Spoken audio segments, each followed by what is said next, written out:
Hey everyone, welcome back to Soul Scripts, where tiny stories create a little spark to your daily routine.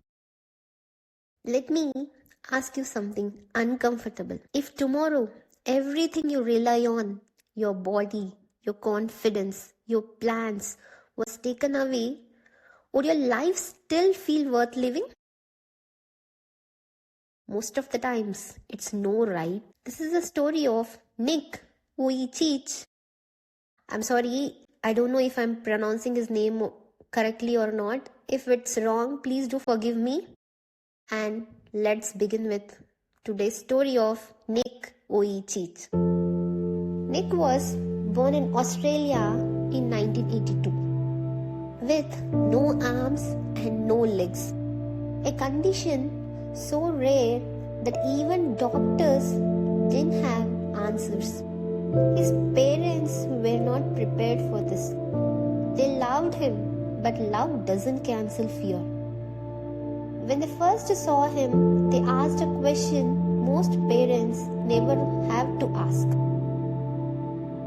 How will our child survive this world? Nick survived infancy, but survival is not the same as belonging.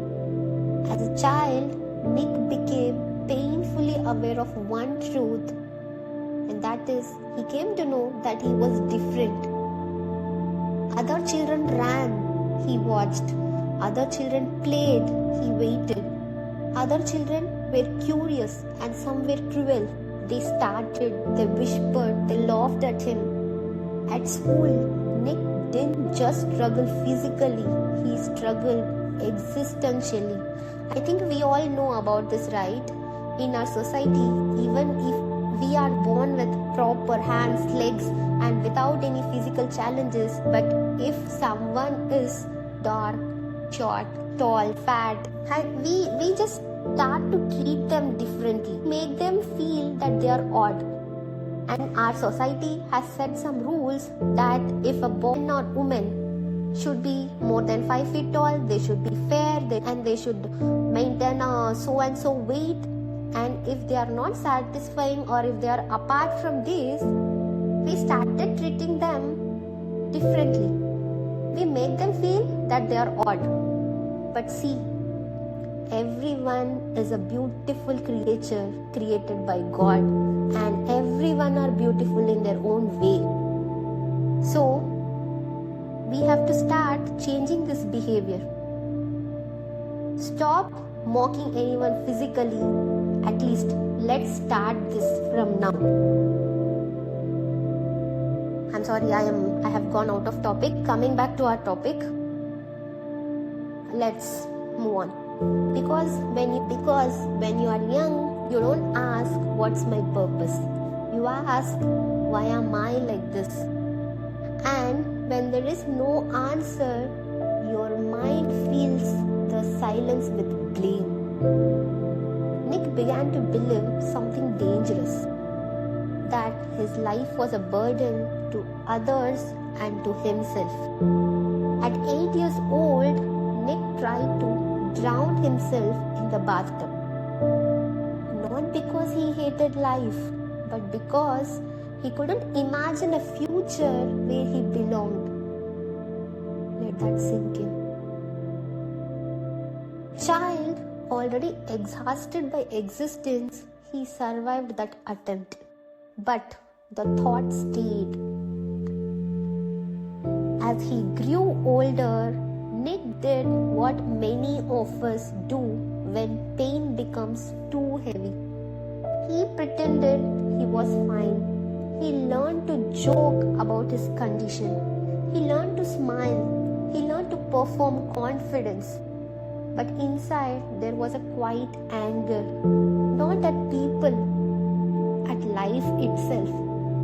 Because Nick didn't just lack limbs, he lacked explanations like why him, why this body, and why this life.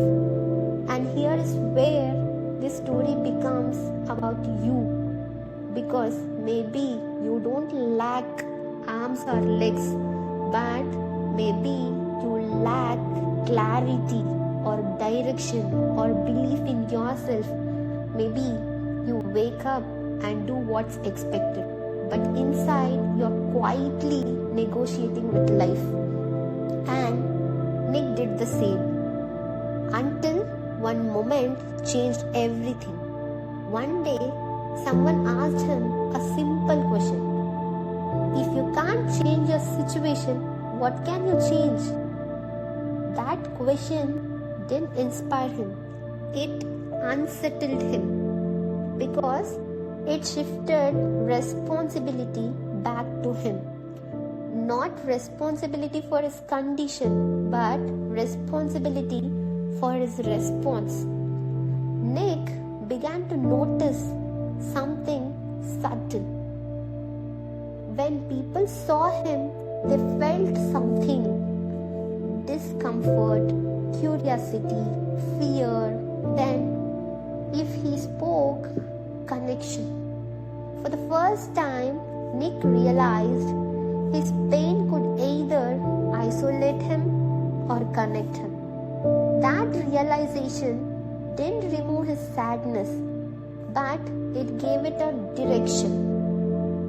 Nick began speaking awkwardly at first, just as a human being, telling the truth, like, I don't have limbs, I have hated my life, I have questioned my existence, and something strange happened. People listened, not because he was extraordinary, but because he was honest. Nick understood something most people spend their whole lives missing. People don't connect with perfection, they connect with permission. Permission to feel broken, permission to feel struggle, permission to still matter. Nick slowly rebuilt his relationship with life. He learned how to live independently, how to swim, how to write, how to hold a microphone. But more importantly, he learned how to hold meaning. Today, Nick travels the world. Yes, he travels the world, and he is married, he is a father too, and he speaks to millions. But here is the truth he shares quietly. He still has hard days. Happiness didn't come because his life improved. It came because interpretation of his life changed. Nick stopped asking, why was I born like this? And started asking, who can I serve because of this? And that shift from why me to who else is where meaning is born. And this is the heart of the story. Nick's life teaches us something uncomfortable. Most of us are not limited by what we lack. We are limited by what we believe disqualifies us. Nick didn't find happiness by fixing his body. He found it by accepting reality without resignation. There is a difference. Acceptance says, this is my starting point, and resignation says, this is my ending. And Nick chose the first option. So, if you are listening to this right now, feeling incomplete, insecure, behind, or broken, hear this carefully. Your life doesn't need to look ideal to be meaningful. It needs to be just honest. You don't need to remove your pain. You need to just listen to what it's asking of you. Some people are born without limbs. Others are born with everything and still feel empty. Meaning doesn't come from what you have. It comes from what you choose to do with what you cannot change. And maybe that's the quiet invitation this story leaves you with. Stop waiting to become someone else before you start living. And that's it for today's story. Thank you for listening to Soul Scripts, where real lives remind us that wholeness isn't about having more. It's about needing less to matter. See you in the next episode.